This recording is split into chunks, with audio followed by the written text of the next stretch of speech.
ನಮ್ಮ ತಾಲೂಕಲ್ಲಿ ಸರ್ ಈ ಥರದ್ದು ಒಂದು ಅಂದಾಜು ಸಂತತಿ ಏನಾದರೂ ಚಿರತೆದು?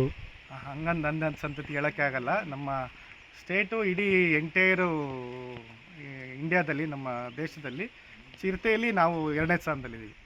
ಆನೆಯಲ್ಲಿ 1ನೇ ಸ್ಥಾನದಲ್ಲಿದ್ದೀವಿ. ನಮ್ಮ ಸ್ಟೇಟ್ ಹುಲಿಯಲ್ಲಿ ನಮ್ಮ ಸ್ಟೇಟ್, ನಮ್ಮ ಕರ್ನಾಟಕ ಸ್ಟೇಟು. ಹುಲಿಗಿಲ್ಲಿ 2ನೇ ಸ್ಥಾನದಲ್ಲಿದ್ದೀವಿ ನಾವು. ಅಲ್ಲ, ಅಂದಾಜಲ್ಲಿ ನಮ್ಮ ತಾಲೂಕಲ್ಲಿ ಜಾಸ್ತಿ ಇದೆ. ಹೆಂಗೆ ಹೇಳೋಕ್ಕಾಗಲ್ಲ. ಇದು ಏನಾಗುತ್ತೆ ಅಂತ ಹೇಳಿದ್ರೆ, ಈಗ ಇದು ಇರುವಂಥ ಚಿರತೆಗಳು ಹುಲಿಗಳ ಥರ ಅಲ್ಲ. ಹುಲಿ ಇರೋ ಫಾರೆಸ್ಟ್ ಟೈಪೇ ಬೇರೆ. ಚಿರತೆಗಳು ಯಾವ ಥರ ಬೇಕಾದ್ರೆ ಓಮ್ನಿ ಪ್ರೆಸೆಂಟ್ ಅಂತ ಹೇಳ್ತಾರೆ, ಎಲ್ಲಿ ಬೇಕಾದ್ರೂ ಇರ್ಬೋದು. ಅದಕ್ಕೇನು ಈ ಕಾಡು ಅಂತ ಇಲ್ಲ, ಜನಗಳ ಜಾಗ ಅಂತಿಲ್ಲ, ಮನೆಗಳ ಥರ. ಬೆಕ್ಕಿನ ಥರ, ಬೆಕ್ಕು ನೀವು ಎಲ್ಲಿ ಸಾಕಿದ್ರೂ ಸಾಕ್ತೇವೆ, ಆ ಥರ ಆ ರೀತಿಯಂಥ ಒಂದು ಪ್ರಾಣಿ. ಹಾಗಾಗಿ ನಮ್ಮ ಇದ್ರ ಪ್ರಕಾರ, ನಮ್ಮ ಎಸ್ಟಿಮೇಷನ್ ಪ್ರಕಾರ ಒಂದು ತಾಲೂಕಲ್ಲಿ ಅಂದಾಜು ಒಂದು 100ರಿಂದ 150 ಇರ್ಬೋದು. ಎಸ್ಟಿಮೇಟ್ಸ್ ಮಾಡಿಲ್ಲ ಯಾರು. ಟೈಗರ್ ಇದರಲ್ಲಿ ನಮಗೆ ಸೆನ್ಸಸ್ಸಲ್ಲಿ ಇದ್ರ ಲೆಪರ್ಡ್ದು ನಮಗೆ ಕೌಂಟ್ಸು ಸಿಗುತ್ತೆ, ಆದರೆ ಎಕ್ಸಾಕ್ಟ್ ಹೇಳೋಕ್ಕಾಗಲ್ಲ. ನಮ್ಮ ಇನ್ಸಿಡೆಂಟ್ ಪ್ರಕಾರ ನಾವು ನೋಡ್ತಿರೋದು ತಾಲೂಕಲ್ಲಿ ನಿಮ್ಮ 2 ಸೆಕ್ಷನ್ಸ್ ಬರುತ್ತೆ. ನಮಗೆ 2 ಸೆಕ್ಷನ್ಸಲ್ಲಿ ನಮ್ಮ ಕಂಪ್ಲೇಂಟ್ ಆಧರಿಸಿ ನಮ್ಮ ತಾಲೂಕಲ್ಲಿ ಅಂದಾಜು ಒಂದು 100ರಿಂದ 150 ಇರ್ಬೋದು. ಯಾಕೆಂದರೆ ಒಂದ್ಸಲಿ ಮರಿ ಇಟ್ಟರೆ 3, 4, 5 ಮರಿಗಳು ಕೂಡ ಇಟ್ಟಿದ್ದಂಥ ಉದಾಹರಣೆಗಳು ಇದ್ದಾವೆ. ಹಾಗಾಗಿ ಆ ರೀತಿಯೆಲ್ಲ ನೋಡಿದ್ರೆ ಮರಿಗಳೆಲ್ಲ ಸೇರಿಸಿ 100 ಕೂಡ ಒಂದು ಪಾಂಪ್ಲೆಟ್ ಮಾಡಿ ಪ್ರತಿಯೊಂದು ಗ್ರಾಮ ಪಂಚಾಯತಿಯಲ್ಲಿ ಕೂಡ ಹಂಚಿದ್ದೀವಿ. ಆದರೂ ಕೂಡ ಜನಗಳು ಅಲ್ಲಿ ಅದು ಗೊತ್ತಿಲ್ಲದಿದ್ದರೂ ಕೂಡ ಏನಾದರೂ ಬಂದರೆ, ತಮಗೆ ಗೊತ್ತಿಲ್ಲದಂಗೆ ಏನಾದರೂ ಇದ್ದರೆ ನಮ್ಮ ಇಲಾಖೆದು ದೂರವಾಣಿ ಸಂಖ್ಯೆ ಇದೆ, ಅಥವಾ ನಮ್ಮದು ಕಂಟ್ರೋಲ್ ರೂಮ್ದು 1926 ನಂಬರ್ ಇದೆ.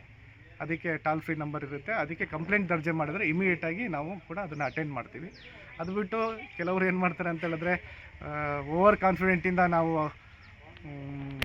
ಎಕ್ಸ್ಪರ್ಟ್ ಇದ್ದೀವಿ ಅದನ್ನು ಅಂತ ತಾವೇ ಕೂಡ ಒಂದು ತೊಗೊಂಬಿಟ್ಟು ಬೇರೆ ರೀತಿಲಿ ಮಾಡಬಾರ್ದು. ಯಾಕಂದರೆ ಇದು ಬೇರೆಯವರಿಗೆ ನಾವು ಉತ್ತೇಜನ ಕೊಟ್ಟಂಗೆ ಆಗುತ್ತೆ.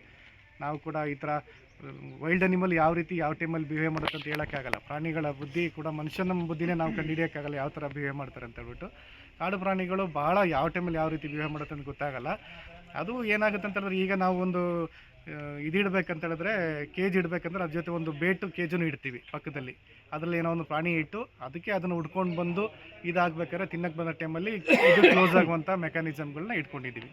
ಅದನ್ನು ಹುಡ್ಕೊಂಡು ಬರ್ತವೆ ರಾತ್ರಿ ಹೊತ್ತು. ನಾಯಿಗಳು, ಸಣ್ಣ ಸಣ್ಣ ಕೋಳಿ ಎಲ್ಲೆಲ್ಲಿ ಇರ್ತವೆ ಅದನ್ನು ಹುಡ್ಕೊಂಡು ಬಂದಾಗ ಇದು ಕೂಡ ಅದೇ ಥರದ ಒಂದು ಇದು ಅಂತೇಳ್ಬಿಟ್ಟು ಬಂದು ಒಳಗಡೆ ಬೀಳ್ತವೆ. ಅದು ಬಿಟ್ಟರೆ ಯಾರೂ ಕೂಡ ಅದನ್ನು ಇದ್ರ ಥರ ನಾವು ಮಾಂಸ ಕಟ್ಟಿ ಒಳಗಡೆ ಹಾಕಿ ಹಿಡಿಬೋದು ಅನ್ನೋ ಥರ ಆ ಭಾವನೆಗೆ ಬರಬಾರ್ದು.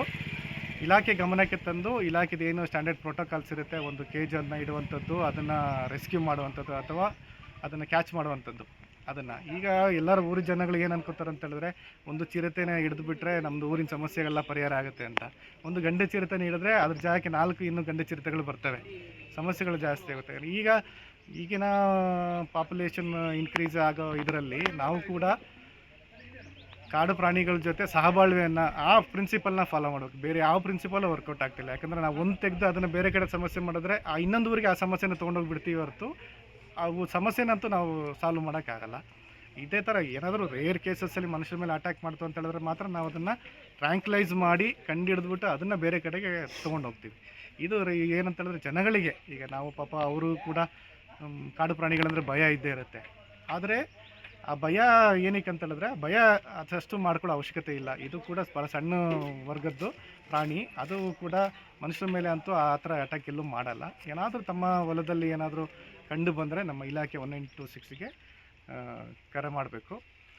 ಈ ಚನ್ನರಾಯಪಟ್ಟಣದಲ್ಲಿ ಈ ಥರದ್ದು ಬೋನ್ ಇಟ್ಟಿರೋಂಥದ್ದು ಈಗ ರೀಸೆಂಟಾಗಿ ಸರ್ ನಾವು ದಿನ, ನೀವು ನಂಬ್ತಿರೋ ಬಿಡ್ತೀರೋ, ಒಂದು ದಿನಕ್ಕೆ 25ರಿಂದ 30 ಕೇಸಸ್ಗಳು ನಮ್ಮ ತಾಲೂಕಲ್ಲೇ, ನಮ್ಮ ಉಪವಿಭಾಗದಲ್ಲಿ 3 ತಾಲೂಕಲ್ಲಿ, ಚನ್ನರಾಯಪಟ್ಟಣ, ಅರಸೀಕೆರೆ ಮತ್ತು ಹೊಳೆನರಸೀಪುರದಲ್ಲಿ ಒಂದು ದಿನಕ್ಕೆ ಒಂದು 56